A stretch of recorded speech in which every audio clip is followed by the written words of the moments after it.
You are listening to a Modern Nonprofit Podcast, a podcast for leaders of today's nonprofits. We focus on the most pressing issues in a modern nonprofit, from grant writing and fundraising to back office administration like accounting. If you are looking for tips and hacks to make your nonprofit more modern and intentional, you've come to the right place. I'm your host, Tasha Anderson. I've worked with hundreds of nonprofits over many years in different capacities.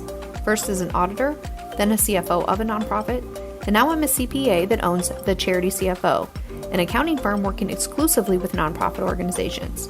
I'm passionate about trying to make the work of nonprofits even easier through the most modern practices I've learned from some of our most successful clients. Keep listening. Hey friends, we're welcome back. We are here for another episode of a Modern Nonprofit Podcast.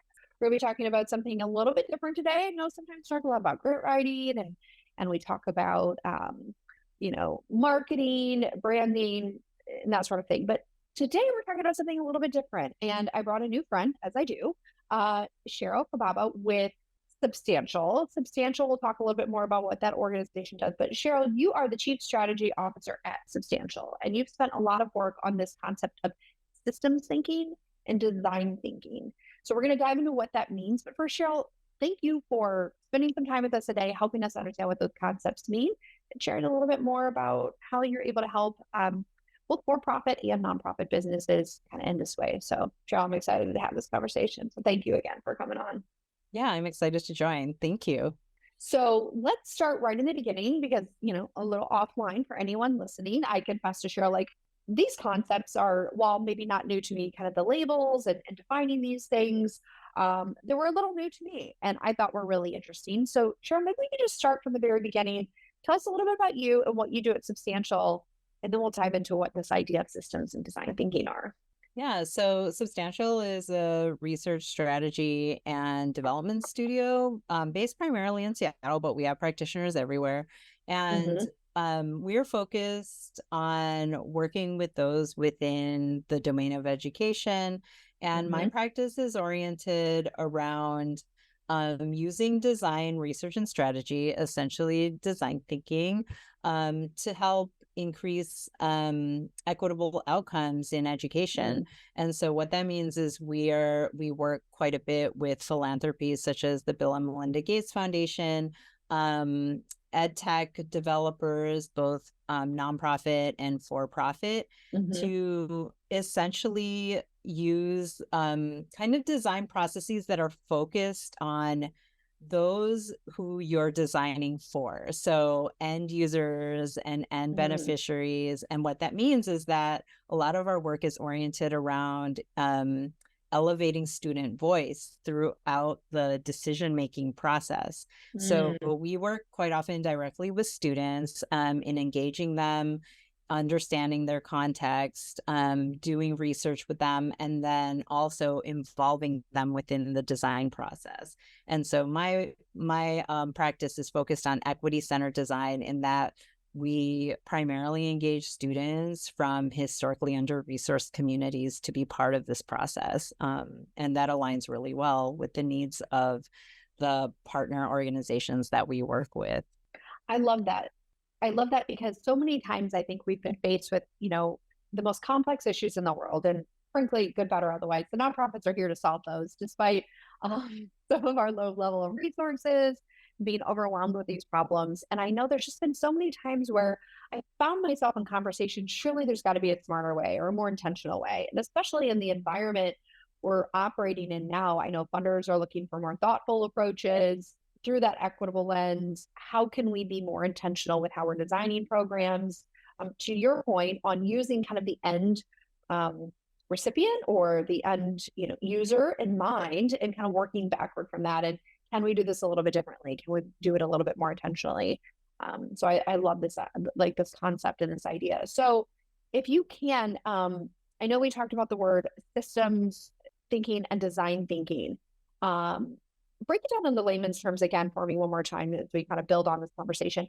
Could you define those for us again, kind of in layman's terms for those that might be new to this concept? Because I think this concept could be applicable to how all nonprofits might want to approach their program design and subsequent program evaluation, which I know is a huge hot topic for people right now.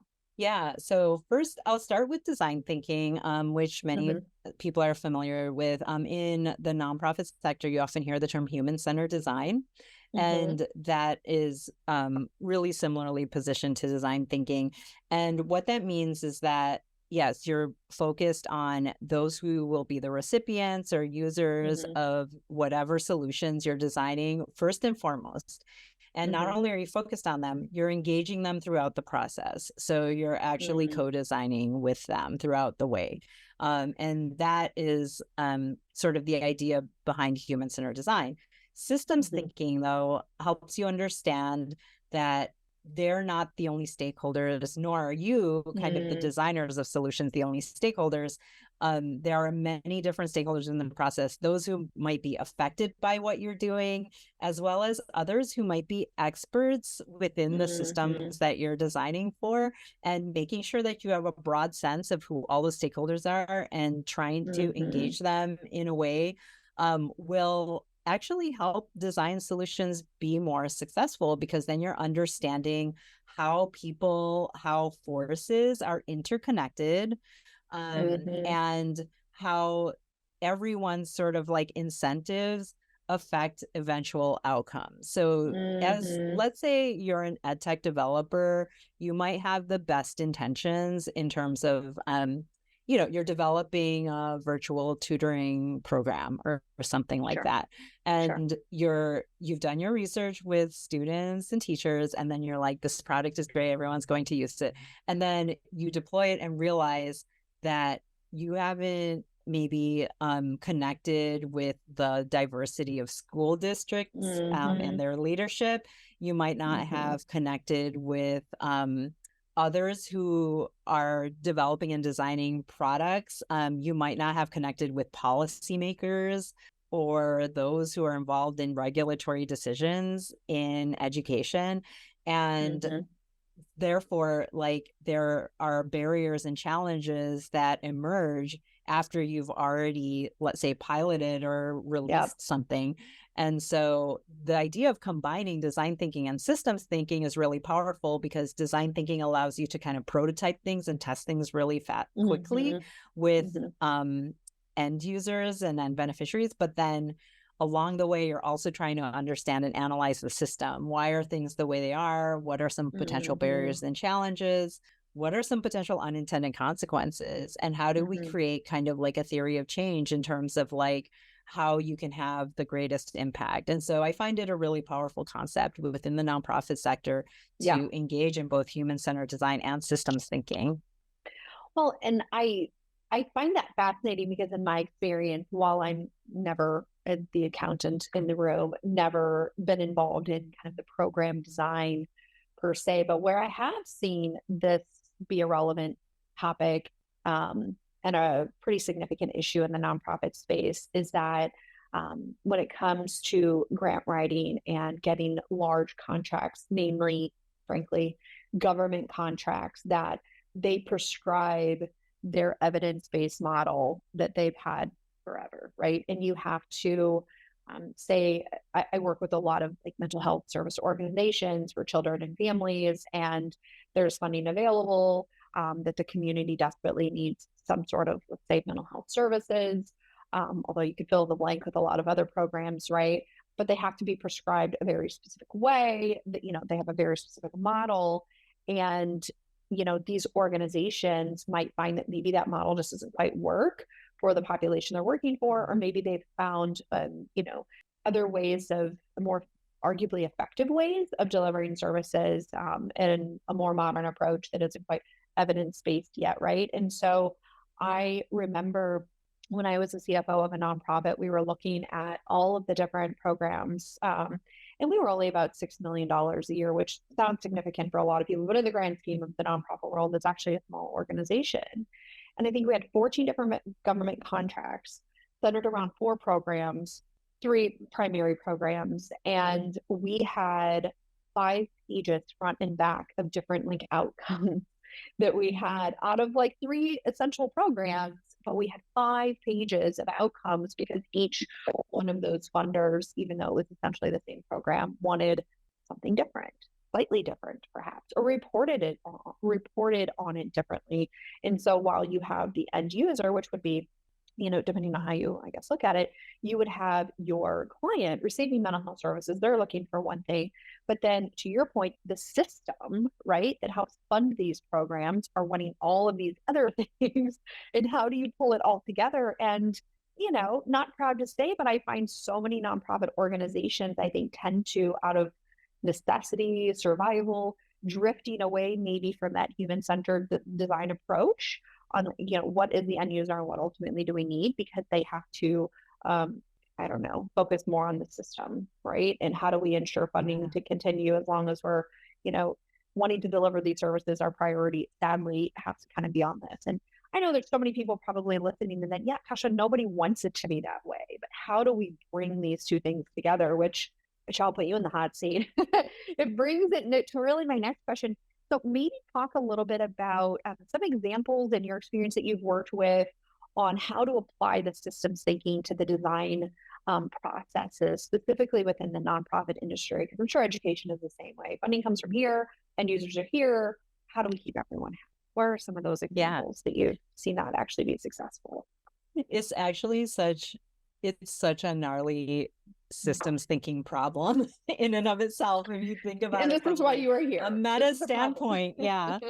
Yeah. I was talking to one of my acquaintances and they were like, oh my gosh, there should be a project that is actually a systems analysis of like how the like nonprofit funding actually happens, because then it helps you like explicitly understand sort of these tensions of varying incentives and how they might reduce impact within the space. And so one thing I really like as somebody who's both like a design thinker and a systems thinker is working with the funders themselves directly to get for them to adopt the mindset of systems thinking around their own work. And so a good example of this is, we do quite a bit of work with the Bill and Melinda Gates Foundation's U.S. programs team that's focused on education. And a couple of years ago, we worked on one of their grand challenges. And this grand challenge was called Balance the Equation. And it was oriented around how to create better outcomes in math education, specifically algebra, for middle school and high school students who are from Black and Latino communities, and also students experiencing poverty. And so, and also multilingual learners. And the idea was that what should they fund in order to address this problem space? And oftentimes you look at the way funding is shaped, by the time you kind of receive like an RFP or something, it is usually, it's like the solution is kind of predetermined, right? Like, oh, is this digital platform that blah, blah, blah. And, you can apply for the grant. And it's interesting kind of like blowing the problem space wide open, because for this particular grand challenge, it could have been oriented towards a specific digital solution. I know I mentioned digital tutoring earlier. So the grand challenge could have been like, how do you create a solution around digital tutoring? Instead, it was oriented around this broad problem space of Algebra 1 is a gateway course for many high school students. It actually is an indicator of whether you will even achieve college success, and that's like a terrible thing when it comes to those who are kind of underserved by the way this like math programs are structured. And so in order to kind of like do the research for this particular project to figure out like, okay, what is the solution space that they would want to fund for this grand challenge, we spoke to students, we spoke to teachers, we spoke to subject matter experts who are researchers within the space and have a good understanding of the system. And rather than coming out with like a singular prescriptive solution space, the foundation released areas of focus for Mm-hmm. this particular grand challenge. And those areas of focus were things like building out support systems in math, improving the relevance of Algebra 1 content, elevating the understanding of math language, empowering Mm-hmm. and strengthening teacher practices. And Right. these are all different areas of intervention. And so it Mm-hmm. was that sort of systems thinking approach that led them to understand, like, you can make incremental change in these various areas, and then get people who are focused on innovating in that specific area, fund them. Mm-hmm.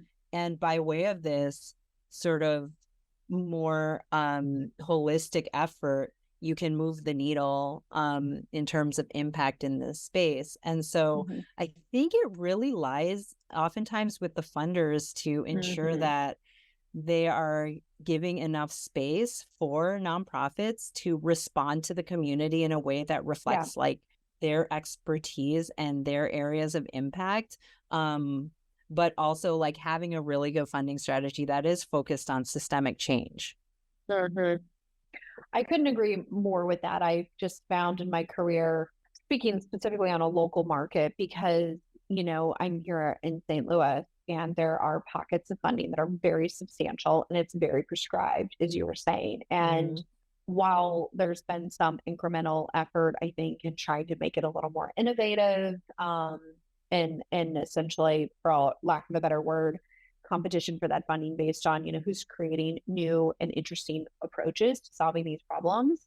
By and large, the funding is still very much based on who's always received that funding and who can deliver these Mhm. services at this volume in the way that has already been vetted and approved by the funder. And this isn't, mental health experts necessarily. These are government agencies that collect tax dollars and then, disperse those tax dollars that are not necessarily experts in the realm of, say, for example, mental health services. But it's been a bit of a struggle because I know come, time for that grant application process, it's a matter of, even if an organization thinks that they're doing things really cutting edge and thinks that they have an opportunity to come up with some different approaches or respond to maybe even populations in different areas in a way that might be different over here than versus over there.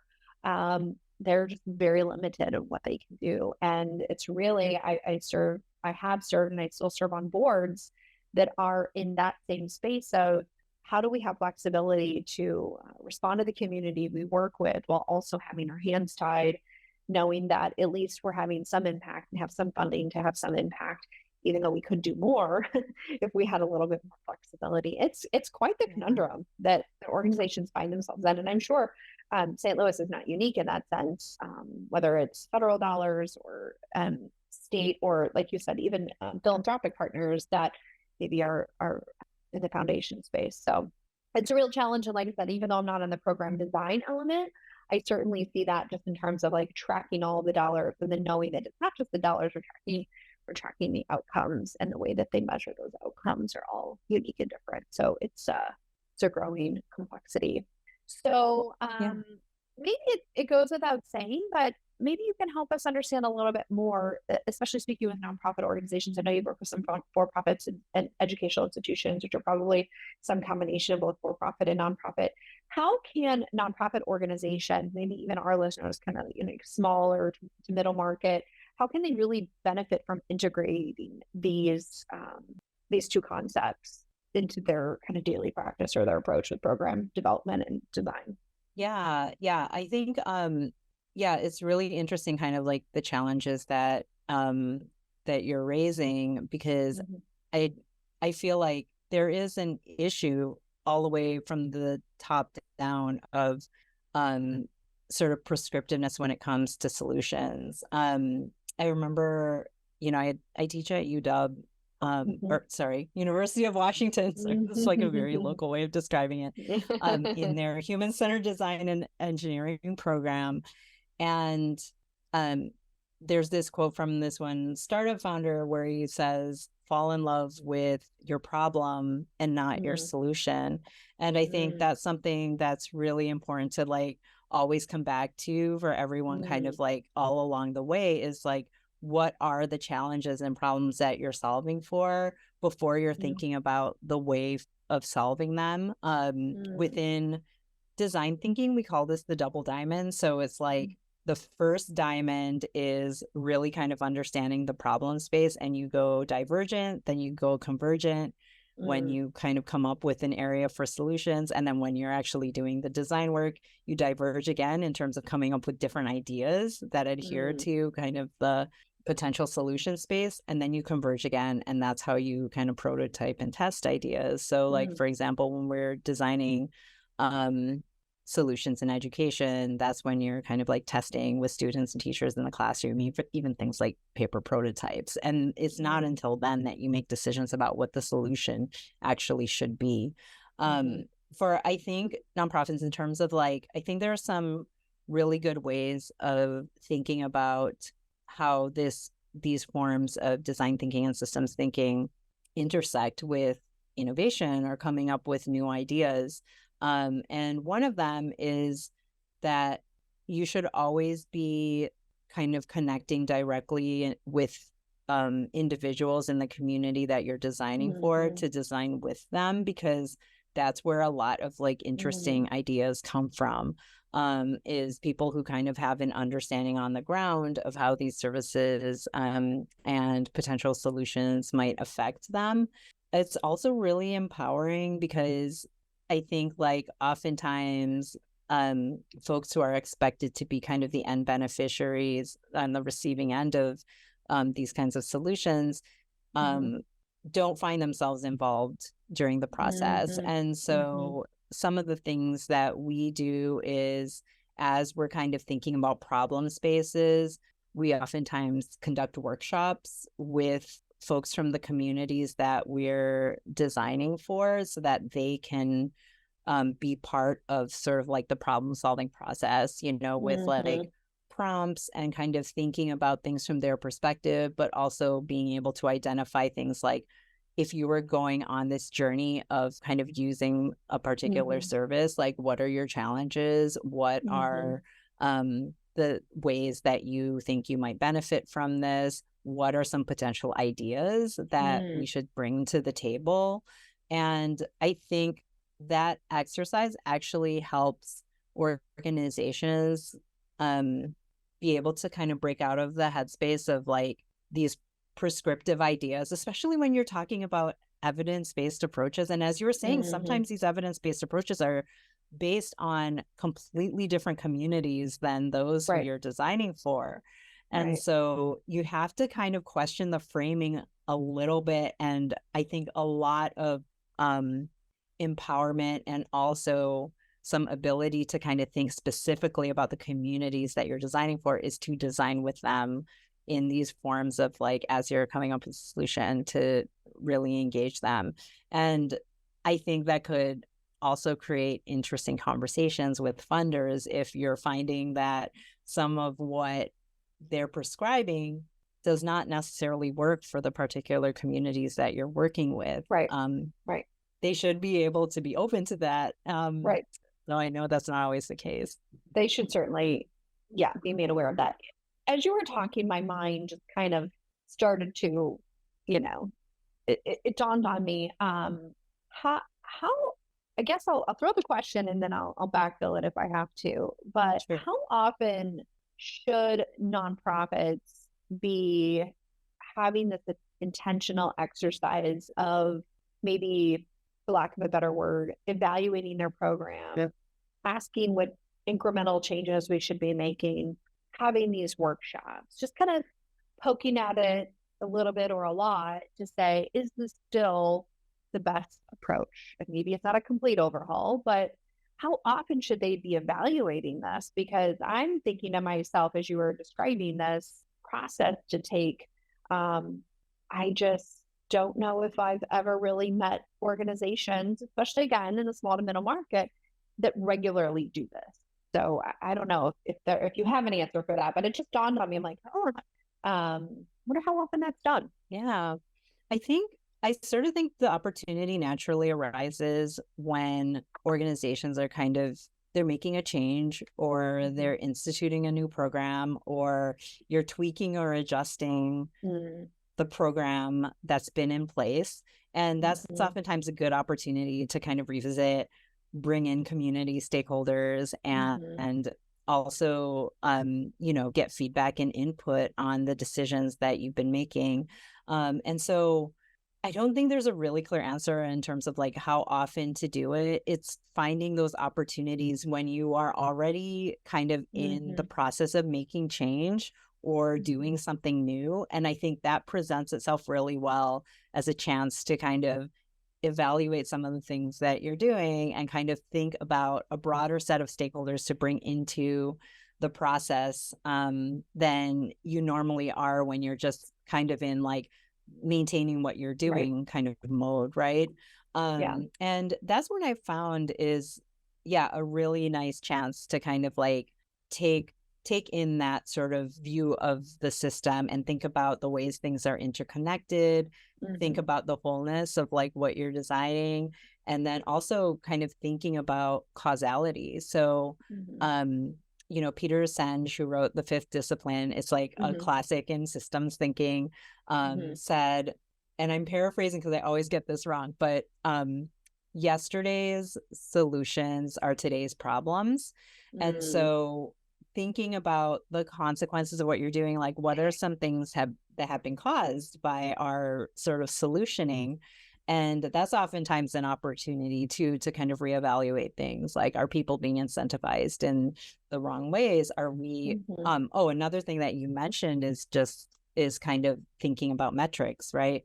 Like, Mm-hmm. are we measuring the right things? Yep. um Oftentimes like organizations end up sort of I forget, there's a term for this, but kind of like working towards the metric, and then Mm-hmm. kind of, Mm-hmm. we all, in every organization I've been in, like we lose Mm-hmm. sight of the outcomes that we're actually trying to achieve as we're trying Mm-hmm. to achieve this Mm-hmm. particular metric. And Metric, yeah. so that's always also like a really good point of evaluation, is kind of thinking about like what are our metrics, and do we need to be kind of thinking about what it is we're tracking.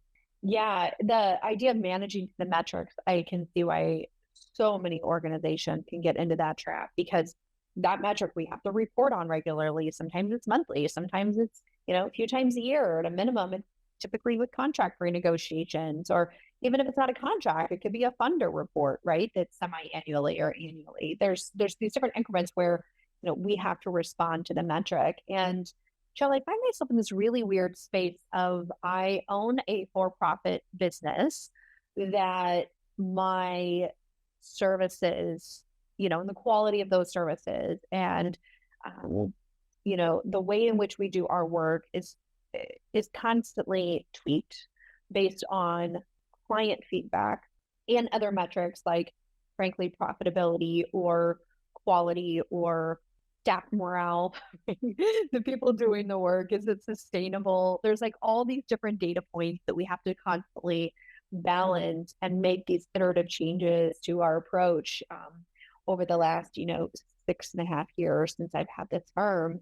And I was kind of thinking about that through the lens of the nonprofit space, and the clients that I worked with either in the past or even currently, how often they have to ask those challenging questions. I think in many ways they do ask those challenging questions, but to what degree they have the autonomy to make those changes. Because for me, I could choose at any point, like, I'm going to stop working with this type of client and I'm going to focus Right. on this type of client. And we're going to change the way that we approach our work in this way. And our staff are going to be expected for this, right? Obviously, in the nonprofit world, we don't have that flexibility. Yeah. So I guess in spite of all those challenges, I mean, we've talked about some of the natural pauses. I'm thinking like strategic planning, maybe even on annual, review of the programs. To your point, whether they're evaluating from a budgetary standpoint, does this program make sense to continue funding in this way or whatever? There's different natural pauses where we're going to ask that so far question. But my next question for you really is who specifically do you see kind of champions this role within an organization? Typically in the for-profit world, you're going to have some sort of visionary that had this wild idea to like create this business to begin with, right? And they're going to be the one always asking all of the whys, perhaps, right? But in the nonprofit space, maybe that could be the case for the leader, or maybe that leader is just very strong on fundraising, or maybe that leader is Mhm. very strong on, maybe policy or advocacy or something. I'm making something up, right? But there's all different skill sets for those leading the organization.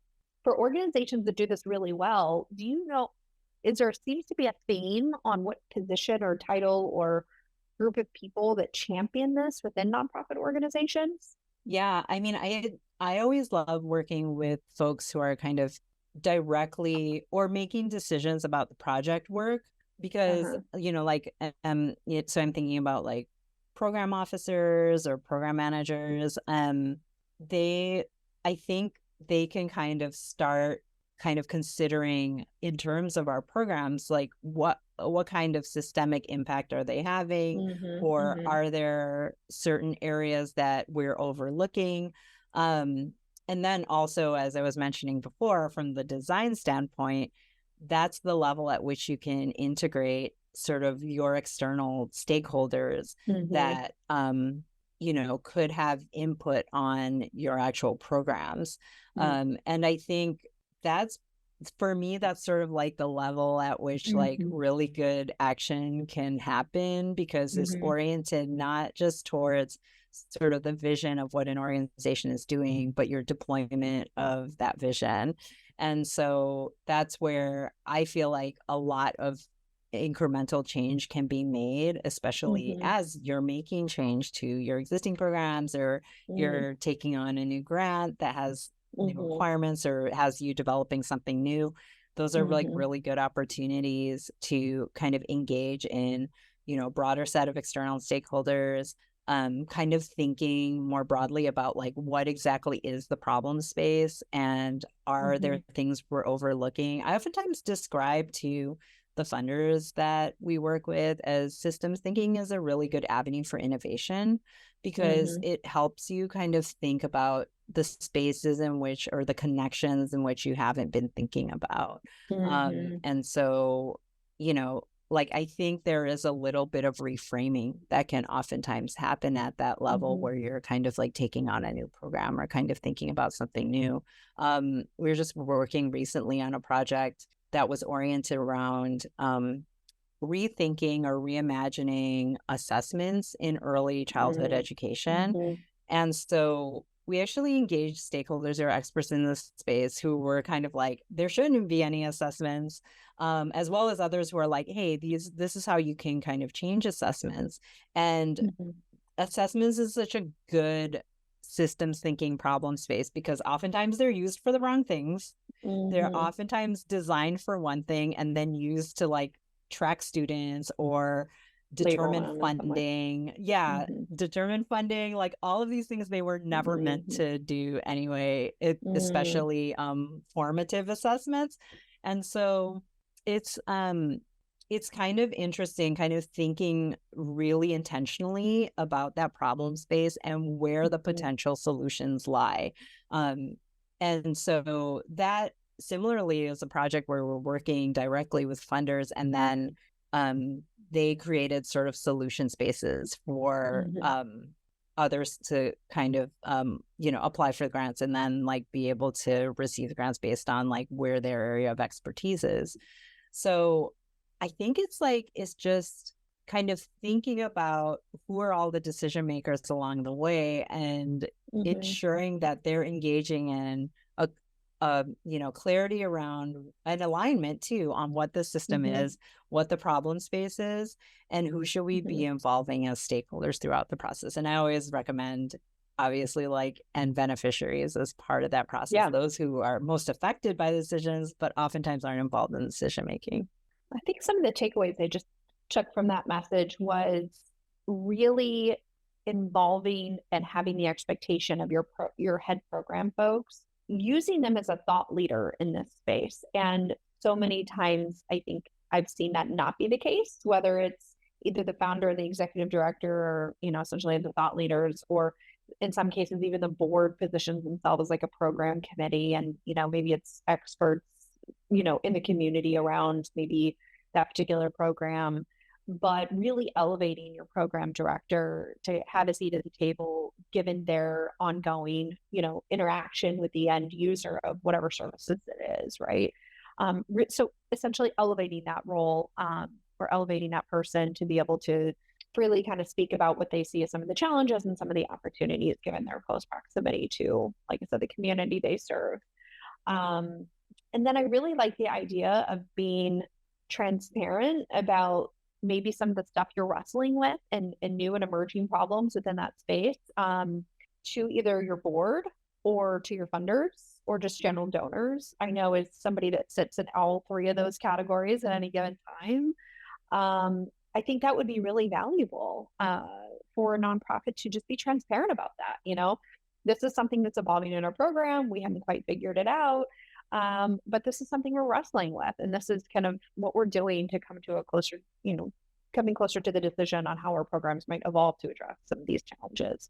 I think being, especially donors and funders, engaged in part of that conversation might make it a little bit easier for them to be flexible on how they fund, maybe solving some of the issues around prescribing the solution that they want you to give, even if you know that that's maybe not the best for the community you serve.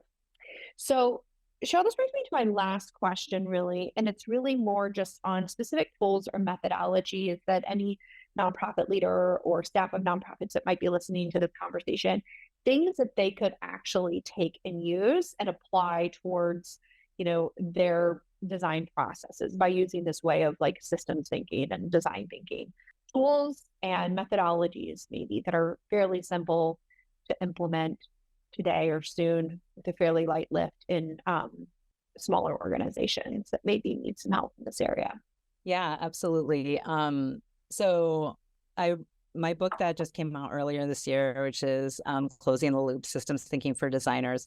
One of my approaches there was kind of thinking, like one of the principles that I used while writing it was somebody should be able to look at this and be able to take some of these frameworks into work the next day or the next week and run a workshop with it. I'm a big believer in facilitating workshops to bring people together. And I think one of the things that I oftentimes recommend for starting to integrate systems thinking is the iceberg diagram, and kind of just like doing that together with your stakeholders. So thinking about the problems that you're seeing, which is the little iceberg part above the water. And that's called events. And then beneath that, you have patterns and trends, structure, and then mental models. And so doing that sort of analysis of the problem space. So what are the problems that you're seeing and what is driving those problems underneath? It could be like, how are we formally incentivizing certain things? We did this on that Algebra 1 project that I had mentioned earlier to kind of think about what are the key things, especially with a layer like structure, because that is where things are formalized, supported by bureaucracy, supported by decision making that are causing things to be the way they are. And once we do that analysis, it's a really great way to kind of get a more holistic look at the problem space and be able to see other potential areas of intervention. I've done this diagram for everything from, as I mentioned before, like a whole like grand challenges, all the way to just helping organizations understand why they're having so much attrition. So it could be like too many people are leaving our organization, and then looking at the patterns and trends, looking at the structure. And it could be things like, oh, you have a really strict policy where people aren't able to work remotely the way they want to, or, just things like that. It could be used for analyzing the issues within your own organization. And then it gives you some space to play with, like, what could the solutions be? Like, you can imagine a broader form of solutions, knowing that there is no single bullet answer for anything. And I think that's a really good start. I usually then do things like a theory of change. There's another exercise called the futures wheel, which I really love because it's so simple. And it's just, you take the potential solution that you're thinking about designing, similarly to the problem space that I just gave. It could be, okay, we're going to go to a remote only organization. And then you play out, what are the first degree effects of that? What are the second degree effects of that? What are the third degree effects of that? And it could be positive, it could be negative. And what this does is it helps you and your stakeholders sort of speculate on what are the potential challenges we might face in making this decision. And you can do this as well, even with like community stakeholders. If we're planning on implementing something and making a change, they can do this analysis and they might be able to surface things that you within your organization can't even see. And it's a really nice, like super simple exercise that can be done in like a 1-hour workshop. And it helps you gain alignment and kind of understand and be able to give you a topic to dig deeper on if you want to do further research or what have you on how these things might play out. And so those are two that I would really strongly recommend, is like integrating the iceberg diagram and integrating a futures wheel into your work. And easy enough. And I love that. Something easy that if we needed to hold a, programmatic team meeting tomorrow and we start rolling out these exercises, something that really anyone can do, fairly simple. And I love the idea of including as many people as possible. The futures wheel that you were referring to. I mean, how many times have we found ourselves in conversation where it's like, okay, this is the issue and this is the proposed solution and these are some of the consequences. And then, more people start chiming in, well, what about this? What about, I didn't think about that. That's right. We all have, blind spots, and how can we include as many people as possible just to air out, all the different degrees of consequences, good or bad, and make it gets everyone's assumptions. It gets everyone's assumptions out on the table, right? Which is like people have all sorts of assumptions that they sometimes don't voice because they assume everybody's thinking the same thing. And like that's what these frameworks are really good at, is just like getting it. People can say these things explicitly, and then you kind of know where people are coming from. Yeah, that's great. So Cheryl, so much good information here. You had mentioned a book. I certainly know that there's probably people out there that are going to be interested in hearing more or referencing back some of the things that you talked about. Tell us a little bit more about what are the best ways that either we can follow along, get in touch with Substantial, check out your book, lots of different nuggets of information that you've shared. How would people best get in touch with you or follow you? Yeah, so you can find information about my practice at substantial.com/edtech. Or you can just go to substantial.com. We have lots of articles there and what have you, where we're kind of like talking about many of these ideas. You can find me on LinkedIn. I'm the only Cheryl Kafaba on LinkedIn. There you go. So I'm right there. And I'm very open to folks, coming and asking me questions or connecting with me. So please do, if you're interested in anything I was speaking about. And you can find my book, Closing the Loop: Systems Thinking for Designers. You can pretty much buy it in multiple places online. You can find it directly from my publisher at rosenfeldmedia.com. And yeah, that's hopefully there's some interest. Good. Well, sure. This has been a really fascinating conversation. It definitely has my wheels turning, and I'm sure all the listeners out there that are struggling with their program and the mismatch between the systems and, the human side of things and trying to find a way to come together in a more sustainable way. I know that there's got to be a lot of people that this conversation has resonated with. So, Cheryl, I want to thank you again for joining us. And for all of you that are listening to this podcast, if you found this helpful, don't forget to leave us a like or review on any of your streaming platforms, simply because the more that you do that, it allows other nonprofits to find this content and hopefully help more and more people solve some of these ongoing challenges. So until next time, thanks everybody. Thank you for listening to a Modern Nonprofit podcast powered by the Charity CFO. If your nonprofit is needing help with accounting or bookkeeping, head on over to thecharitycfo.com to find information on the work we are doing with other nonprofits. If you found this information helpful, please give us a 5-star rating on your podcast streaming platform so other nonprofit leaders can find us. We appreciate your support, and we'll see you on the next episode.